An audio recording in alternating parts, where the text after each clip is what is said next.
In 1897, Europeans who dressed up themselves in the clothing of Jews, these people established the Zionist movement. The stage was now set.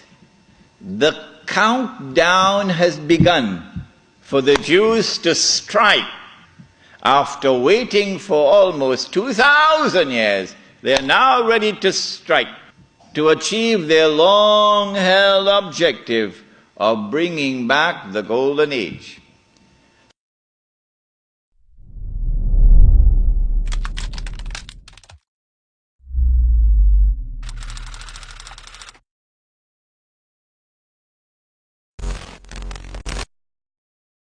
To destroy the Khilafat, you'll have to destroy the Ottoman Empire. And you cannot destroy the Ottoman Empire with 5,000 Jews in an army. You need a world war to destroy the Ottoman Empire. That's a tall order. So what you do is you plan a conspiracy and you stay behind so that your fingerprints are not on the crime. The attack took place in the summer of 1914 when the Grand Duke Franz Ferdinand was assassinated in Sarajevo. In the summer of 1914 there were 6 major powers in Europe. And there was one dark horse across the Atlantic. No one knew how fast it could run because it had never run in a race so far. And 6 major powers in Europe. They were number 1, Russia, France, Britain, Germany, Austria, Hungary. That's 5. What's number 6? Ottoman Islamic Empire. These are the 6 major powers. How can you bring about a world war which would result in the dismantling of the Ottoman Islamic Empire? You've got to do some good planning to do this one. When they attacked and assassinated the Grand Duke Franz Ferdinand, they left footprints which led to Russia. And so Austria-Hungary had no option but to declare war on Russia. But Britain and France already had a treaty, a defense treaty with Russia. And so Britain and France now had to declare war in favor of Russia against Austria-Hungary. But Germany has the same racial ties with Austria-Hungary, so Germany is now forced to enter the war on the side of Austria-Hungary. So they have succeeded. Whoever planned that assassination has succeeded in bringing all these powers now in Europe into a state of war. All that is left now is what they call the sick man of Europe, Ottoman Islamic Empire. The Khalifa in Istanbul does not want to enter the war. He knows how weak the Ottoman army is in terms of military technology. But through internal intrigue within Istanbul, the Ottoman Empire is forced into the war, and a Russian ship in the Bosphorus is used as a pretext. It is in 1916 that Jassasa went to work, British spies in Arabia. Lawrence of Arabia, of course, is the most well-known of them. These British spies were sent into Arabia, posing as Muslims. And they went to 2 actors in Arabia. One was Sharif al-Hussein, who was appointed by the Khalifa in Istanbul as the Sharif of the Hijaz, Mecca and Medina, in control. Mecca was under the control of an Arab battalion, but Medina was under the control of a Turkish battalion. So when the British spies went to Hussein, they offered him the moon. We will liberate the land of the hated Ottoman Turks, and we will give you independence and freedom, and you will now become the king of the Arabs. Remember, Britain is not talking about Khilafat, No, we'll make you the king of the Arabs. And we also prepared to offer you a little, you know what, just £7 million. £7 million at that time is what Bill Gates has now. Sharif Hussein, the great-great-grandfather of Abdullah, then betrayed the Prophet Muhammad ﷺ. Betrayed 1400 years of history of this ummah. Violated the plain and clear command of Allah subhanahu wa ta'ala, the Quran in Suratul Ma'idah. And this is precisely what Sharif Hussein did, and what all his descendants from that day to this day have been doing. Sharif Hussein now accepts 7 million sterling pounds and enters into a military alliance with Britain and declares himself independent of the Ottoman Khalifa. Once the Khilafat in Istanbul had lost control of Mecca and Medina, had lost control of the Haramain, had lost control of the Hajj, you pull the carpet from underneath the feet of the Khalifa. His Khilafah is now losing legitimacy. And so the British calculated, if we can wrest control of the Haramain and the Hajj away from the Khalifa in Istanbul, then the legitimacy of his Khilafah will begin to crumble. If you want to destroy the Khilafah, you have to make sure that it cannot be restored. How can you take the entire world of Islam with so many ulama and ensure that not only is the Khilafah destroyed, but it cannot be restored? That's a tall order. How to do it? The answer is, you not only have to liberate the Haramain from the control of the Khalifa in Istanbul, but you have to put it in the control of those who will not themselves claim the Khilafah and will not allow anyone else to claim the Khilafah. And so long as these people keep control of the Haramain and the Hajj, the Khilafah can never be restored. Simple, isn't it? And so that was why they had to make the trip to Riyadh to meet Abdul Aziz ibn Saud. Correct name? Of course it's a correct name. But Abdul Aziz ibn Saud did not control the Hijaz. So he couldn't command a check for 7 million pounds. He had to be content with something less than that. So what the British offered to him was, if you would sign the same kind of agreement with us and violate the specific command in the Quran and betray Allah and His Messenger and betray the Ummah, we pay you £5,000 a month. Would you accept that? Abdul Aziz says yes. And in 1916, Abdul Aziz ibn Saud signed an agreement with Britain, which made of him a military ally of Britain, subservient to Britain. But when the Ikhwan, who were his military force, questioned him, how can you sign this agreement with Britain? And how can you accept this money from Britain, £5,000 a month? Abdul Aziz ibn Saud says, this is jizya. Jizya is what they pay to me because I control them. It was dust in their eyes and they swallowed it. And so Abdul Aziz ibn Saud got away with it.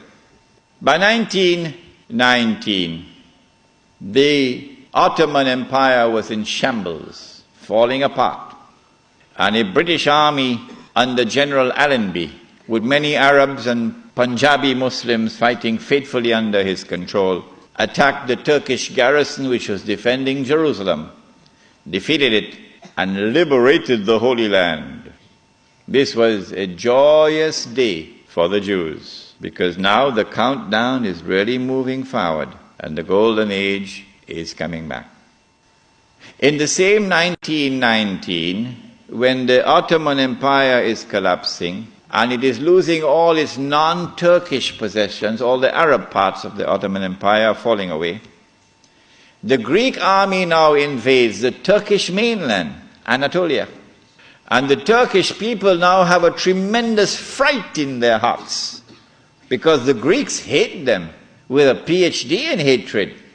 So Britain now has to create a Turkish general who would appear to the Turkish people as a savior who has come down from the heavens with his hands resting on the wings of angels to save the Turkish people. And so at a place called Gallipoli, a man named Mustafa Kemal inflicts a defeat on the ruling state in the world, Britain, and immediately climbs the ladder to become the hero of all heroes in Turkish history. Mustafa Kemal now takes over. He is in fact de facto ruler over the Ottoman Empire, and the Khalifa is just a piece of furniture. In 1920, I think, or 21, there was a big treaty, negotiations in Versailles, and from this emerged now the Turkish Republic, which replaces the Ottoman Islamic State. But Mustafa Kemal said, the Turkish people love their Khalifa. So if Europe could have a pope, why can't we have a pope too? So the new Turkish government of Mustafa Kemal decided to take the Khilafah and remove from it all political authority and make the Khalifa the equivalent of the pope. This was 1922. And things were going fine for him. Turkish people were happy. Khilafah is still there. And the leadership of the revolution in Turkey were very happy because we have a secular state now, a model after the European state. But in 1924, on the 3rd of March, suddenly Britain demanded of Mustafa Kemal that he must abolish the Khilafah. The demand came from Britain. And on the 3rd of March 1924, the Turkish Republic abolished the Khilafah. The question we have to ask is, why did they do it when there was no need to do it? Nothing. It represented no threat whatsoever to the secular Turkish Republic. The answer for the abolition of the Khilafah on the 3rd of March 1924 is located in a place called India.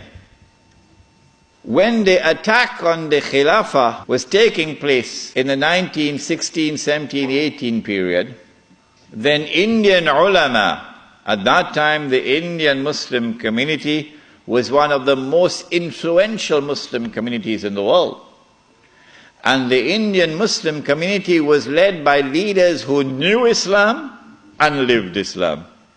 And they wanted to get rid of British imperial rule in India, so that when they got rid of the British, they could restore Islamic rule over Muslims. That's all they wanted. And they realized that they could mobilize the Muslim masses of India over this issue of the Khilafah, because everybody loved the Khilafah. And so they established a movement which they call the Khilafat movement, Harakatul Khilafah. When they established the Khilafat movement and it began to mobilize the Muslim masses, the body which was sleeping is now waking up for revolutionary struggle to preserve the Khilafah in Istanbul. The leader of the Hindus realized, but wait a minute, the Muslims want the same thing that we want. We also want, the Hindus, we want to get rid of the British, and we want to restore Hindu rule over the Hindus. So there's a conversion of interest here. So Gandhi, who later became known as Mahatma Gandhi, Gandhi approached the leadership of the Khilafat movement, and he said to them, listen, the same thing you want, the same thing I want. So why don't we join forces? Will you allow me to join the Khilafat movement? They accepted the offer of Gandhi and they formed an alliance. And so the Khilafat movement in India now became a Hindu-Muslim alliance. This constituted the most dangerous of all threats that Western civilization have ever experienced in its entire period of colonization of mankind. This Khilafat movement. Because the Western objective was to demolish every existing state structure in the world and replace it with the secular state. So that eventually the secular state could be brought under the umbrella of a League of Nations and eventually a United Nations, and this would be political globalization at work. Between 1920 and 1924, the Khilafat movement was building up steam at an alarming rate. And by 1924, the British had calculated, we have to get rid of this Khilafat movement. And the only way we can think of now is to abolish the Khilafat. And so they put the pressure on Mustafa Kemal. As soon as the Khilafat was abolished, the Khilafat movement in India began to lose steam. When the Caliphate was abolished, Sharif al-Hussein realized that he was in grave danger now. So long as there was a Khalifa in Istanbul, the British needed him. But now that the Caliphate was destroyed, abolished, Sharif al-Hussein now realizes the plan. He says, oh my gosh, they're going to send Abdulaziz ibn Saud to cut my throat now. So Sharif al-Hussein decides 4 days later, on the 7th of March 1924, to claim the Khilafah for himself. But when you're a client state of Britain, you can't do that. You have to first apply to the British government for permission to become the Khalifa. He didn't do that. As soon as Sharif al-Hussein claimed the Khilafat for himself on the 7th of March 1924, Britain gave the green light to Abdulaziz. Attack. Within 6 months, army of Abdulaziz ibn Saud conquered Makkah. And Sharif Hussein packed his suitcase and off he went. And so Abdulaziz ibn Saud is now in control of Makkah and eventually Medina. In April of 1924, Al-Azhar University had responded to the Turkish abolition of the Khilafah. What did they do? Al-Azhar University declared that this was bid'ah and haram to abolish the Khilafah. And therefore we must respond to it. And the response of Al-Azhar is that we must have a mu'tamar, a conference, which would meet and which would appoint a new Khalifa. As soon as Al-Azhar issued this proclamation, you could see how Britain was trembling. They got to plan some counter strategy to the initiative of Al-Azhar University. The counter strategy is that Egypt is itself not a free country. It may appear free, but Britain really has control over Egypt. So for 2 years, the conference can't take place. 2 years because of British pressure. The conference finally takes place in June, July of 1926. But Britain uses another counter strategy. She gets Abdulaziz ibn Saud in Makkah to also convene a conference of the world of Islam in Makkah at the time of the Hajj, which is May of 1926. And then Britain and Russia and France and China and all the major powers in Europe all get to work. Massive intervention in the affairs of the world of Islam to ensure that the Cairo conference does not succeed in winning a representative gathering, and that the Makkah conference gets all the Muslims attending it. And they succeeded. The Cairo conference, organized by Al-Azhar University, becomes an essentially Arab conference, because non-Arabs are hardly present. The conference met. The conference decided that the Khilafah was an essential part of the deen, that it was bid'ah and haram to abolish it, that the Khilafah must be restored, but we don't know how to do it. So let's go back home and come back after 1 year. That was the decision. We don't know how to do it. But in Mecca, you had the most successful representation of the entire world of Islam, because Britain really went to work on it. This conference is now convened, but strangely, for the Wahhabi movement, which is a religious movement, which declares that it is bringing back the original Islam and removing all the extraneous things which had been added and cutting out all the shirk. So this is the real Islam. Well, then how come you don't even have the subject of the Khilafah in your agenda for your conference? Instead, Abdulaziz ibn Saud approaches the conference twice, himself in person. And he asks the conference to recognize him as Al-Malik, that his rule should be recognized over the Hijaz. When the conference had heard His Majesty the King on both occasions, and the conference is now sitting down to discuss the matter, shall we recognize Saudi Wahhabi rule over the Hijaz? The leader of the Indian Muslim delegation jumped up to speak first. He spoke first. His name was Maulana Muhammad Ali Jawhar. He got up and he told the king, get lost. We'll never do that. As soon as the leadership of the Indian Muslim delegation had established its position of rejecting the claim of the Saudi Wahhabi leadership for sovereignty and control over the Hijaz, the rest of the delegates couldn't say, That was the power of a man who knew Islam and lived Islam. And so the conference ended without giving to the Saudi Wahhabi rule over the Hijaz recognition. They decided that they'll meet every year, but that was the last time they ever met. This then was the response of the world of Islam to the abolition of the Khilafat.